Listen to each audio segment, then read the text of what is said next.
So what is it about you that makes you genuine, that makes you authentic? No one is going to be doing these brand deals or run out with these people who have like millions of followers, right? This is the rise of the micro influencer. I think if we lean more into that about what makes us authentic, what makes us unique, what makes us genuine, that's really the future of content. Hi, I'm Bethany Saltman, a literary agent and award-winning author. And I'm Fran Hauser, a best-selling author and independent bookstore owner. And this is the Bookbound Podcast. On this podcast, we talk to women writers about their nonfiction books. But instead of talking about what their book is about, we focus on the process of getting their book into the world. These How I Did It conversations will help you pitch your big idea, write killer proposals, find the right agent and publisher, and live an amazing bookbound life.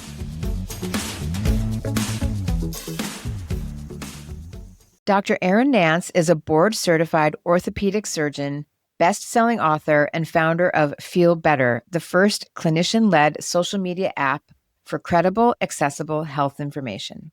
Her memoir, Little Misdiagnosed, became an instant bestseller, and she's a top 1% TikTok creator known as @LittleMisDiagnosed, where she shares viral educational content about healthcare. She also co-hosts The Medical Detectives, a podcast that unpacks real-life medical mysteries. As a physician, creator, and tech founder, Dr. Nance is redefining how patients engage with medicine. In our conversation with Erin, we explored the shift from an attention economy to an authenticity economy and what that means for your book. She also shared how she built a TikTok platform with over 200 million views, her grassroots marketing approach, and why she chose to write her book as a memoir and essays. We know you're going to love this episode. Hey, Erin, welcome to the Bookbound Podcast. Thank you guys so much for having me on. I'm thrilled to chat. Yay. We're so excited. So we'd like to start by asking everybody the same basic question. We know that you started on TikTok. How did you know, or when did you know that this work that you were doing was a book and not just a TikTok or your personal obsession? Well, I tried to write a book years ago, and I always knew I had this fantastic story, which was that story of my first day of work. And I had never told it from my perspective. I had told the story of how my brother was injured thousands of times, but I had never told it from, well, it was actually my first day of work and what happened. I had to abandon work and go see him. So I knew it was just a really interesting, engaging, like heartwarming, heart-tugging story, but I didn't know the right medium to tell it. I guess that's the best way to think about it. And I had written down that story as a chapter. And I found a person who I did not know her. She did not know me. And I sent her this chapter and I said, would you mind just reading this and tell me if it sucks? I go, you will not hurt my feelings, just so I know. And she got back to me and she said that she loved it. And so then I wrote another chapter. She loved that chapter too, but I didn't really know where to go with it. So I just stopped. And it wasn't until years later when I decided to have a presence on TikTok and start making it more about storytelling that I said, I'd like to tell that story online. And so I asked my brother permission to share it online because it so intimately involves his story as well. He told me to go for it. I always tell everybody he's a big ham. So he was all for it. And then that story was instantly viral with almost 3 million views. Wow. So that was the beginning of, I thought, okay, people are really interested in hearing these medical stories, but how do I make that a book? Great question. So what did you do to figure that out? What were your next steps? So I think this is where probably my journey may be a little bit different than most people who are interested in writing a book, in that I was really recruited first to write this book because I had developed such a large and loyal audience. And I knew that there was a hunger and an interest for these stories. So I was approached to write the book. And having a ton of followers does not mean you're going to be able to write a great book. And so I had to go through the same, write the proposal, like the big 70-page proposal that most nonfiction authors will write. And when it came to, I had a particularly viral month. I said, okay, guys, like I'm in the New York Post. I'm all over. I'm never going to be hotter than I am right now. We have to go out with the proposal. And that's when we sent it out to the publishers and it went to auction and everything. So, Erin, who originally reached out to you with the idea to write the book? Was it an agent or was The it? first person to reach out to me was a ghostwriter.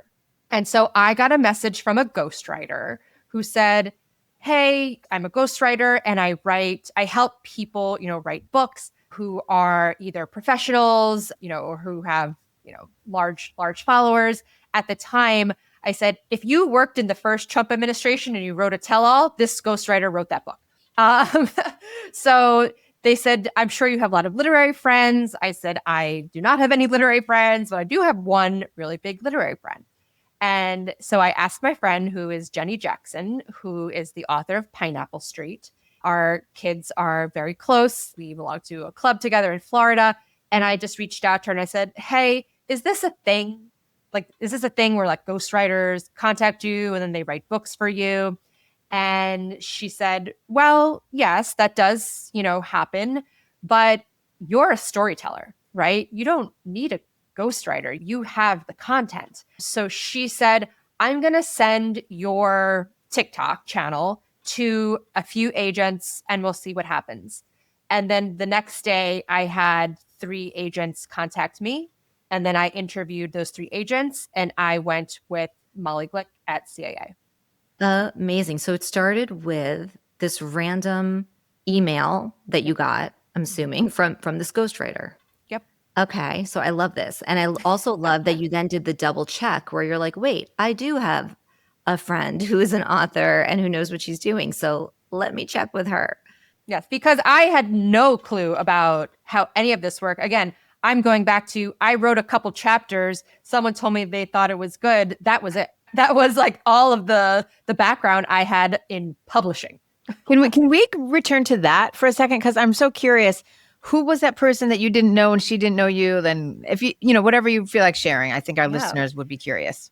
So I am part of a mom group, which I think is originally how I first met Fran. And during COVID, when they had their very first back in-person event, we did a co-working meeting at Luminary, okay, which is a great space where women can get together and co-work and just meet one another.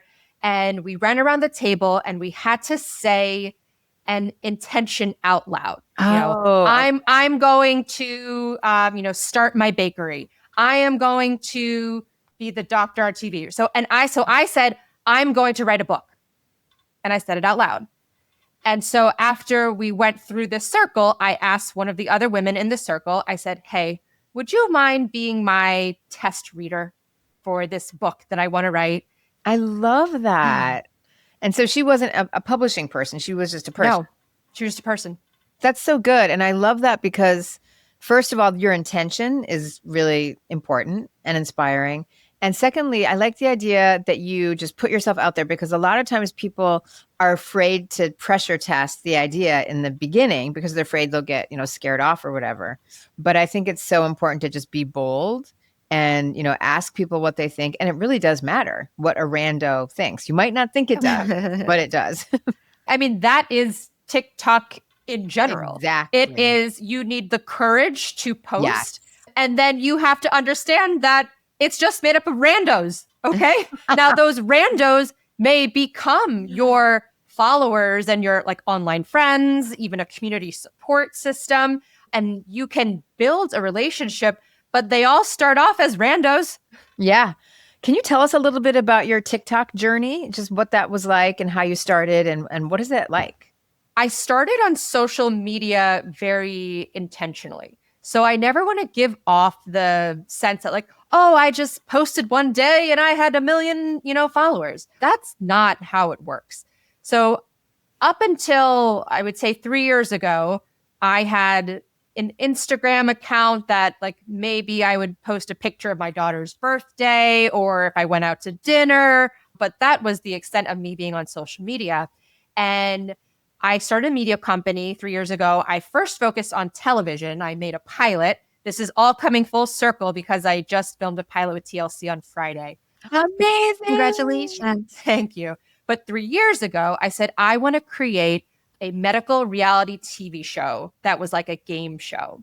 And so I got all these influencers together. We filmed what's called a treatment. It was like the best weekend of my life. We produced the treatment and we sent it out to production companies 1 week before the writer's strike. 3 years ago. So it was like completely dead on arrival. I mean, timing, circumstances completely out of my control. But I was like, oh my God, I just put all this time, energy, money into this project. And that same friend, Jenny Jackson, her husband was a producer. And he said, listen, we're all taking our cues from social media. Everyone is proving themselves on social media first. So if you have an idea, test it on social media and then see where it goes. So I didn't know how that worked, just testing an idea on social media. That didn't make any sense to me. So I read this book by a gentleman. His name is Brendan Kane. He wrote a book called, it was like 1 million followers in 30 days. And I really appreciated that book because it was all about the data analytics behind the posting and how you could replicate certain structures to posts that you knew you would like reverse engineer the virality, right? You knew this post would resonate because you had done your research to know, okay, this is a topic that people care about, that people want to engage with. So that's when I started my first channel called The Hand Doctor. And I learned, I would say I like cut my teeth in making viral videos. And that account itself was very successful. It probably has well over 30 million views, 20,000 followers. But it was a direct message from a follower where I solved her medical mystery over TikTok. That is when I started the Little Misdiagnosed account. And that is where things really took off like a rocket ship. But this is all to say that you can learn how to have a presence on social media because that is very overwhelming and daunting to a lot of people. And because they don't know where to start. Right. And I love that you started with, and this is such a theme for the podcast we just did. I mean, it's so trite, but start where you are. You were the hand doctor. And then you did that. It was good.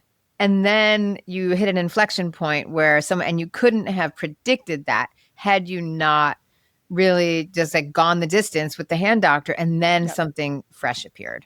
Absolutely. And it's like cliche to say, you know, they're not failures, they're redirections. But I would have never gotten to Little Misdiagnosed had I done those cringy day in the life videos, come with me, all of the things. And the real change was, as I said, that channel was by metrics successful, but it was also exhausting because I was watching so much content so that I could know what the trends were and, you know, be relevant and all of that. And I told the team at Hook Point, I said, I don't want to follow the trend. I want to be the trend. And it was just like a total mind shift change. And that's when I created Little Misdiagnosed. I love it. I know. I love it so much. So with Molly Glick, your agent, how important was your TikTok platform to her, both from the standpoint of the followers, you know, you have close to 1 million followers on TikTok, but also the fact that you had tested all of this content and you kind of had a sense of like what was working and what wasn't. So how did she think, like what role did TikTok play in her getting excited about this book idea? For me, that really was, you know, my differentiator, right? That was my bargaining chip. And it wasn't, now listen, just because you have 1 million followers on TikTok does not mean you're going to get 1 million books sold, right? And I think this is probably one of the hardest things that agents and publishing companies are learning, right? Because you see some people like Wishbone Kitchen absolutely crushing it, you know, who I would say her followers are correlating into book sales. And then other people where they may love watching your TikTok for free, but that doesn't mean that they're going to buy a $30 book. So I think for me, yes, having the following was validating. The fact that my content was already stories, right? So people know me, they expect me to hear a story. So that wasn't such a far reach, right? Wishbone Kitchen, she does cooking. So it makes sense that she made a cookbook, right? Yeah. It may be a different thing if I wrote a political thriller. Okay, my million followers are probably not going to read a political thriller.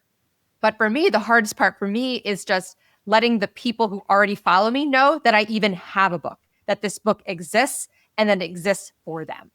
100%. That was, in all of our pitches to the publishing companies, and at the time, I only had 100,000 followers. Okay. But I had 100,000 followers in 2 weeks. Right, because your videos went so viral. Correct. Like very, very quickly, right? So that was the difference. And I think the timing is everything, like most things in life. I had spent 6 months writing this proposal, right? So I had these conversations in maybe less, maybe like 3 or 4 months, but I had these conversations in June. We spent all summer coming up with the proposal to the point where I didn't even know if I was technically signed by CIA. To this day, I don't think I've ever signed anything. And I was just like, am I with them? Are we doing this? But she kept commenting on the drafts, the proposals. I was like, I guess this is going out. And then when I became super, super viral in October with that first 31 for 31 series, the most commonly misdiagnosed conditions in women, when that was going, I was getting 1 million views every day. I said, we have to bring this out now because I had so much kind of organic press and visibility, and I was never hotter than I was then. Yeah, that was smart. So how did it go? Like going out with the proposal? Molly took it out to a bunch of different publishers. We ended up having 2 who were like competing against one another. But then this was kind of the sad part, was because they were 2 imprints within the same division. So they're not allowed to like upsell each other in the auction. But we did kind of go back and forth, and it was a funny situation because, okay, I am new to this whole thing. I do not know what the publishing process is like. I have no idea. Molly goes, all right, it's going to be on a Thursday at noon. We're going to submit this, and then I'm going to give you a call 5 minutes later, and then we're going to hear the proposals, and then we have like 30 minutes to accept, and then we're going to be done. I was like, wow, okay. So I was playing tennis in a clinic, and I said, okay, guys, like at noon, I have to leave because I'm going to get this magical phone call that's going to change my life. And it's exactly how it happened. I got a call in the middle of the tennis match. I walked off to the restroom. I read the proposals. I called the agent. We went through the proposals, and we made a choice. And then that was it. So you had the bids. So you were actually reading the bids. Yes. Okay. Well, so that's really interesting for our readers. So here you are with, millions of, followers, and you went out to a bunch of publishers and you ended up with 2 offers. Correct. So I just want to really point that out to our listeners. We talk a lot about platform because a lot of the people on our show have these, very illustrious platforms, and it's all about like, how are you kind of managing expectations? And there are different kinds of books. So even in a case like yours, where you're going out as, it would be called like a major submission. And so people are going to respond really quickly, and it's going to be that kind of a thing. But you still only had 2 bids, and they were in the same house, so they couldn't have an auction. You could have someone with not that kind of a following, not that kind of a platform, and you have an auction because the stakes are different. So it's a really, it's like a very different scenario for different kinds of authors. I'm so glad that you got a great deal, I'm sure. I just want to make sure that our listeners understand that there are so many ways to go about it, depending on the book and depending on the audience and the reach. Yes. And, this book technically is a memoir. So it's different, memoir versus, self-help versus, fiction. So we ended up talking with Day Street and William Morrow. Day Street only specializes in celebrity memoirs and hand surgeon adjacent celebrity memoirs, I'll call it. And then William Morrow, which is the largest imprint, of HarperCollins. So it was, interesting to hear the pros and cons of going between the two imprints as well. Hey there, Bookbound friends. If you're a fan of this podcast, you've definitely heard us talk about the agony and the ecstasy of the nonfiction book proposal. Yes, proposals are challenging, and yes, they can take a while, but we truly believe that for nonfiction writers, mastering the art of the book proposal, and we really do think it's an art, isn't just necessary to land a book deal. It's one of the best ways to become the expert of your own topic and to sharpen your craft. That's why Fran and I wrote our ebook. It's called Bookbound, a tried and true method for turning your great idea into a standout book proposal. It's available now at bookboundpodcast.com/ebook for just $19.99. So if you're serious about your idea, but not quite ready to invest in coaching or courses, this is the perfect place to start. Download our ebook today and take the first real step toward writing the book only you can write. Erin, did you always know that you wanted it to be this like collection of essays? Was that always the plan? I think I knew that my stories were really engaging and people loved listening to them. And I knew that for the people who love listening to the TikToks, they would really also love a more in-depth version of these stories.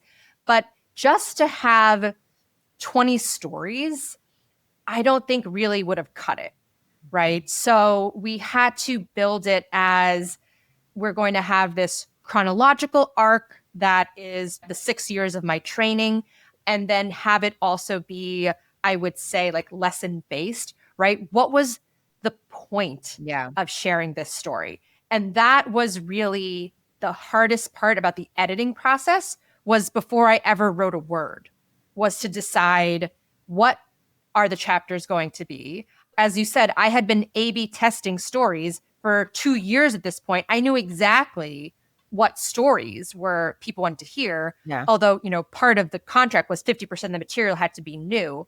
So that changed the direction of my TikTok because I no longer told personal stories. I had to save it for the book. So that changed a little bit, what my focus was on my platform as well. But that was the hardest part, was deciding, just because this is a viral story doesn't mean it's going to make a great chapter. Yeah. And that's where my editor, Anna Montague, did such a great job at really giving me the feedback to say, I don't think there's enough like meat on the bones for this to be a good chapter. And then sometimes I'd try and like have 3 stories in a chapter and connect them some way. And some of those worked and some of those, didn't make the cut. That was the hardest part, I think, was creating the outline. And you didn't have a ghostwriter? No, I wrote every word. Yeah, you're a great writer. I mean, the writing is it's so engaging. Yeah, I really enjoyed it. Well, I really, appreciate you saying that, and coming from people who read books every day, really means a lot.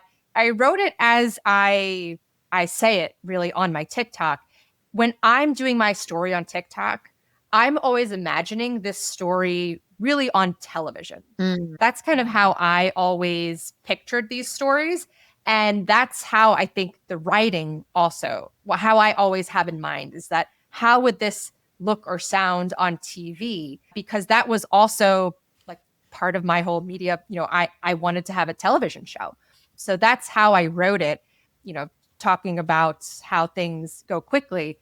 I got a call out of the blue it was Columbus Day, from an unknown number in California.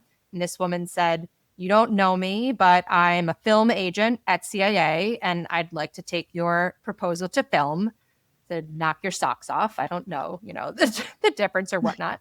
And then the next day, she calls me back and she says, "Oh, Ron Howard loves it. J.J. Abrams loves it. Jerry Bruckheimer loves it. Oh my God.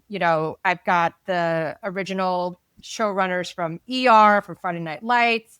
And so then I'm having calls with all these Hollywood people saying, like, "I love your work." I was like, "You love my work?" Like, what?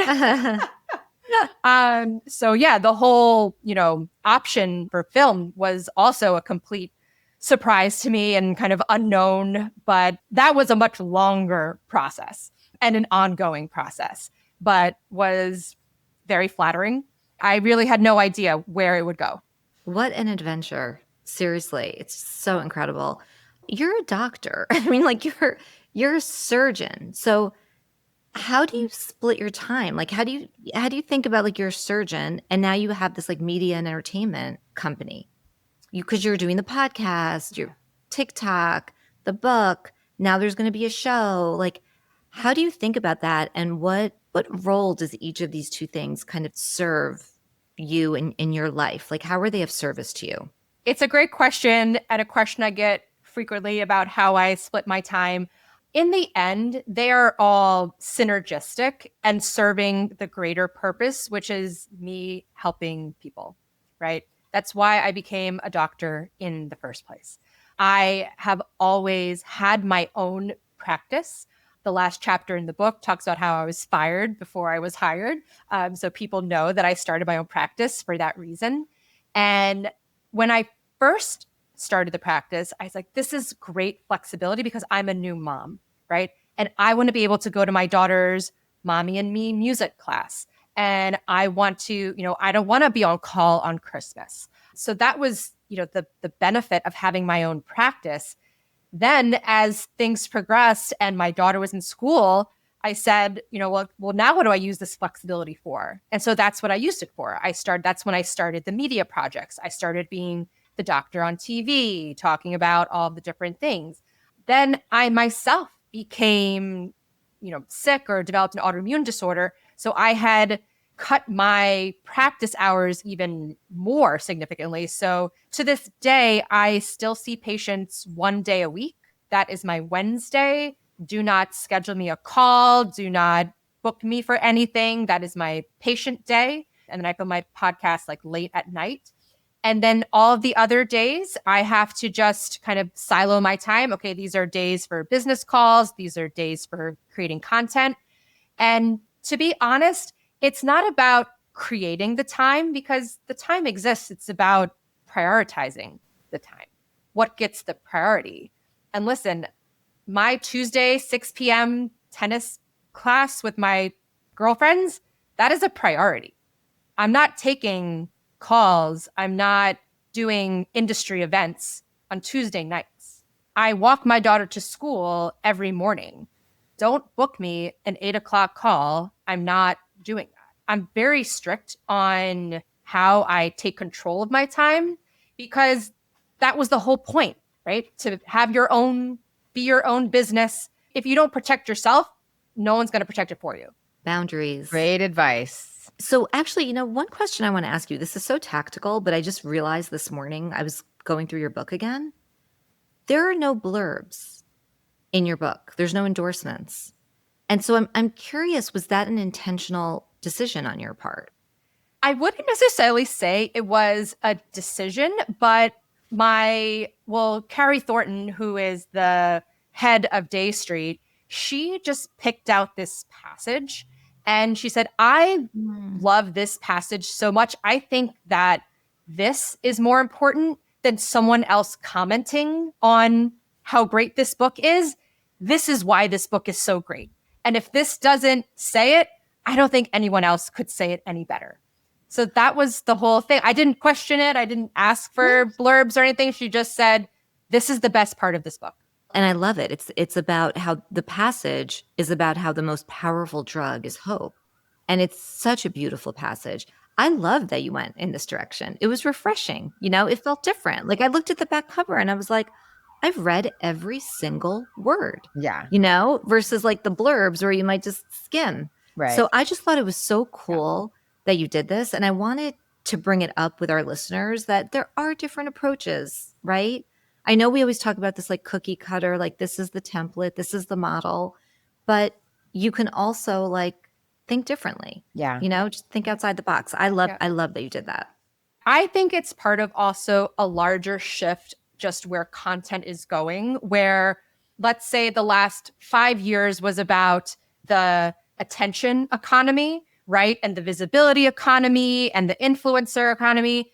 Now we're in the authenticity economy. Okay. So what is it about you that makes you genuine, that makes you authentic? And that's why no one is going to be doing these brand deals or run out with these people who have like millions of followers, right? This is the rise of the micro influencer. All right. I think if we lean more into that about what makes us authentic, what makes us unique, what makes us genuine, that's really the future of content. And so with that in mind, how's the marketing going?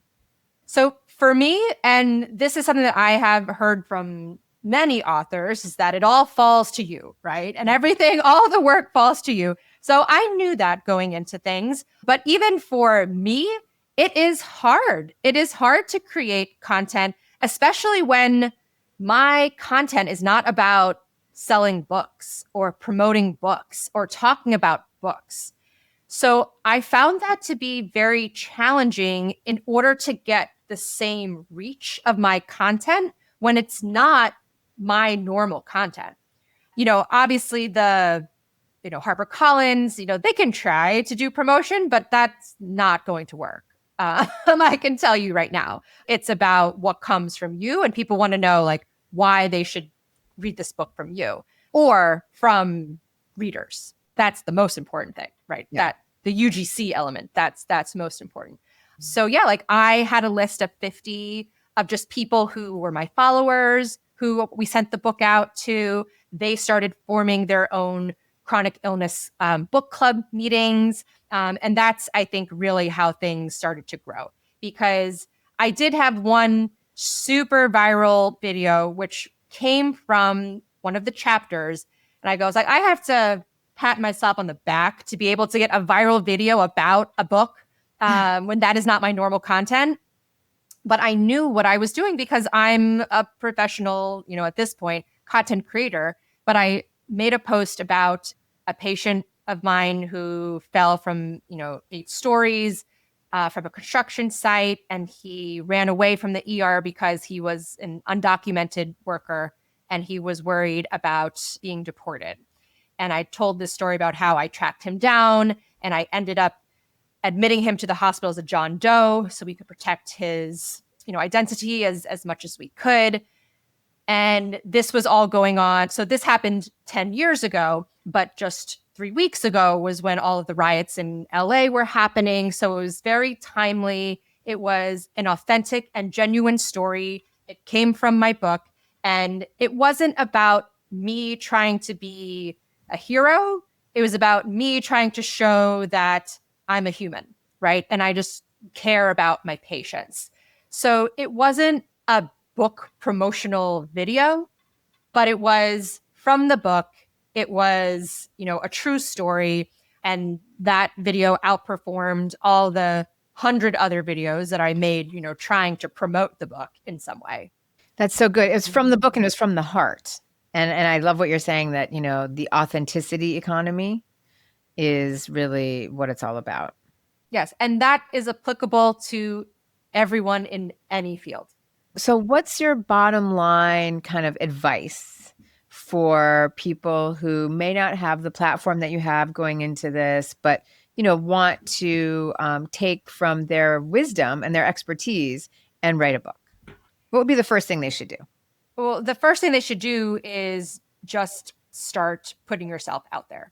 I tell people that TikTok is the best place to start. Number one, if you're someone who's my age, no one is on TikTok. So that's a great place to start. And then, the other reason is that it is the fastest, cheapest, easiest way to gain virality and kind of test your ideas, right? So if you think that your novel about dragons and ice skaters is going to work, there's no better place than to test that out on TikTok. And you don't know until you put it out there, right? I had in my head for so long, like, wow, I think that story of my first day of work is really interesting. I didn't know until I told it to that one person.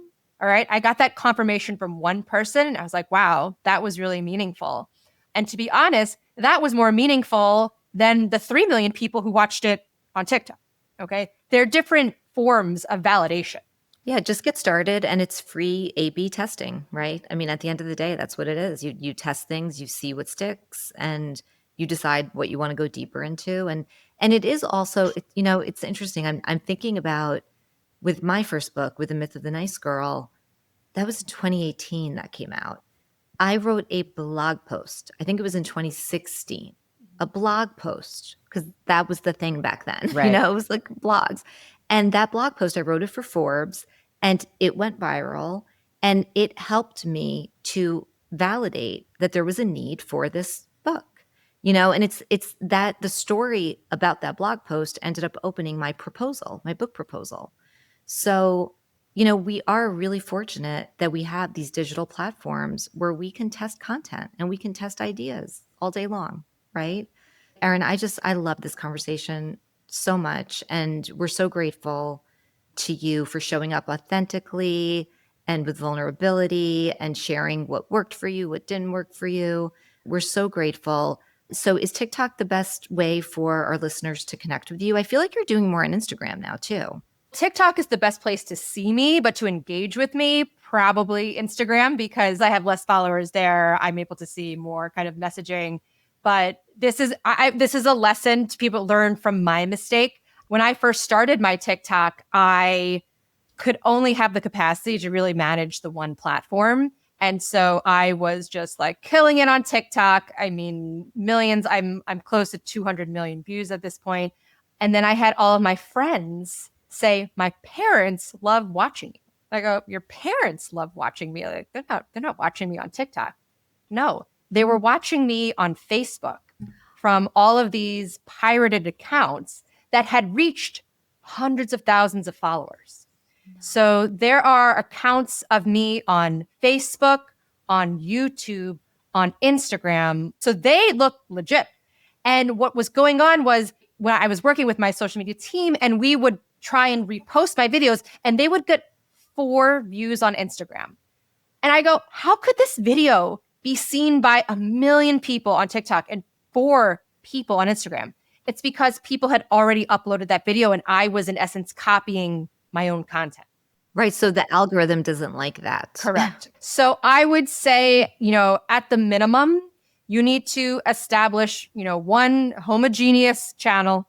And there are tools now that exist that they just automatically, pop them on. Choose the 3: TikTok, Instagram, YouTube. Be consistent, pick it, upload everything in real time to all the platforms. In essence, it's just kind of like free advertising for me at this point. But my greater concern is I'm a physician and I don't want people thinking that they're interacting with me as a physician when I don't know who these people are who own these accounts. What is your Instagram handle? My Instagram handle is Dr. Erin Nance, all one word, like doctor spelled out. Yeah. And I splurged for the blue check mark on Instagram. So that is me. Good. I wish I could do the same on the other platforms, and for pretty much any physician in general should have some sort of verification. But yes. Yes. Oh my gosh. Well, thank you so much, Erin. And I want everybody to read your book. It's so good. It's so good. Oh, thank you so much. Yes. If you want a laugh and a cry at the same time, this book is for you. That's exactly it. Laugh and cry at the same time. You nailed it. Thanks, Erin. Thanks, Erin. Bye. We hope you enjoyed this episode. Please subscribe wherever you get your podcasts and consider leaving a rating or review to help other writers find us. And don't forget to check out our Read Like a Writer book club and our downloadable book-bound proposal guide, both designed to support you as you bring your book idea to life. You can also find us on Instagram at bookbound_podcast. Happy writing!